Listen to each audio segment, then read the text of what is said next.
गांव के किनारे एक पुराना सा घर था जिसके पीछे लंबा चौड़ा सहन और सहन में लकड़ी के बने हुए पुराने पर्च लगे हुए थे। उन्हीं पर्चों पर रात के वक्त सैकड़ों मुर्गियां बैठा करती थीं। इस घर में एक आदमी रहता था जिसका नाम करीमदाद था। करीमदाद को मुर्गियों से अजीब सी मोहब्बत थी। लोग कहते थे कि इसने अपनी पूरी जिंदगी उन्हीं मुर्गियों के नाम कर दी है। वो सुबह सूरज निकलने से पहले उठता, हाथ में दाने की बोरी लेता और मुर्गियों को आवाज देता, आओ आओ मेरी बच्चियों। मुर्गियां इसकी आवाज सुनते ही सह में जमा हो जाती। वो एक एक को दाना डालता, साफ पानी देता और शाम के वक्त खुद अपने हाथों से उन्हें पर्चों पर चढ़ाता। वो कहता था कि जो मुर्गी पर्च पर सोती है वो महफूज रहती है। हुसैन दिन खामोश, रातें दिन के वक्त सब कुछ खूबसूरत लगता था। मुर्गियों की काड़काड़ाहट, हुआ में दाने की खुशबू और करीमदाद की हल्की सी मुस्कुराहट। मगर रात आते ही इस घर का रंग बदल जाता। जैसे ही अंधेरा गहरा होता, सहन में अजीब सी खामोशी छा जाती। हुआ तेज हो जाती और पर्चों पर बैठी मुर्गियां बेचैन होकर पर फैलाने लगती।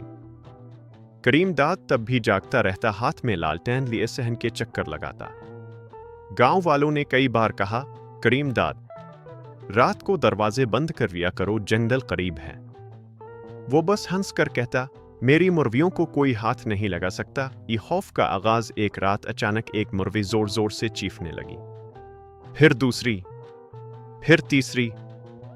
आवाजें ऐसी थीं जैसे किसी ने उन्हें डरा दिया हो।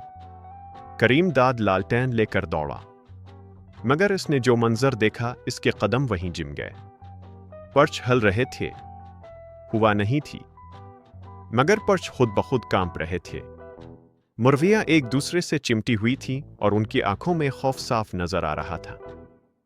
इसी लम्हे सहन के कोने से किसी के चलने की आहट आई। छम छम। करीमदाद ने आवाज दी, कौन है? कोई जवाब न आया, बस लालटेन की रोशनी में एक साया दीवार के साथ सरकता हुआ दिखाई दिया। राज खिलता है, अगली सुबह एक मुर्गी मुर्दा मिली। इसके जिस्म पर कोई जख्म नहीं था, बस आंखें खिली हुई थीं, जैसे इसने मरने से पहले कुछ बहुत खौफनाक देखा हो। फिर यह सिलसिला शुरू हो गया। हर रात एक मुर्गी खामोशी से मर जाती। करीमदाद की नींद खत्म हो गई। वो रात भर पर्चों के पास बैठा रहता। एक रात इसने वो चीज देख ली जिसका इसे बरसों से डर था। अंधेरे में पर्च के नीचे एक काली शक्ल बैठी थी, ना इंसान ना जानवर। वो मुर्गियों की तरफ देख रही थी और उसकी आंखें अंधेरे में चमक रही थीं। वो शक्ल धीमी आवाज में बोली, जो हिफाजत का दावा करता है वही सबसे बड़ा नुकसान होता है। अंजाम अगली सुबह गांव वालों ने देखा कि करीमदाद सह में बेहोश पड़ा है। मुर्गियां जिंदा थीं, मगर अब वो पर्चों पर नहीं बैठती थीं। करीमदाद ने इस दिन के बाद कभी मुर्गियां नहीं पाली। इसने कहा, कुछ चीजें मोहब्बत मांगती हैं मगर कब्जा नहीं। आज भी वो पुराना घर खाली है। रात को अगर कोई वहां से गुजरे तो मुर्गियों की आवाजें सुनाई देती है, हालांकि वहां अब एक भी मुर्गी नहीं।